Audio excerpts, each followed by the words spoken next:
Goeiemôre, baie welkom by vandag se oordeenking. Kom ons buig net die hoofde saam in gebed. Here, u woord is vir ons 'n lamp op ons lewenspad. Mag dit ons vandag ook in waarheid lei. Amen. Ons voorlesing vanmôre is vanuit 1 Korintiërs 11 vers 17 en 18. Nou dat ek besig is om voorskrifte te gee, daar is dinge wat ek nie prysenswaardig vind nie.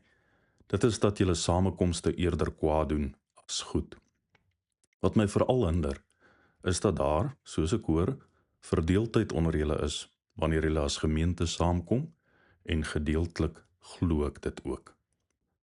Paulus is versigtig om die nuus wat tot sy ore gekom het sommer net te glo. Maar, aan die ander kant is die gemeente se getuienis ook nie van so aard, dat dit van die teendeel getuig nie. Paulus glo dit gedeeltelik. Ons is dalk geneig om net vinnig oor dit te lees. Ons moet dalk vir 'n oomblik stil staan en vir mekaar sê, dit is wys om so te lewe, dat wanneer 'n negatiewe storie die rond te doen, die eerste reaksie sal wees, ek glo dit nie. Mense lewenswyse moet nie negatiewe opmerkings ondersteun nie, dit moet dit weerspreek.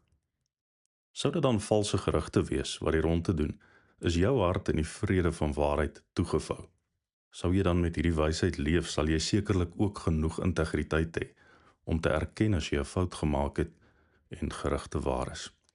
Mag my en jou lewenswandel in waarheid en integriteit wees, sodat die vrede van ons Here ook hierin met ons sal wees. Kom ons bid saam.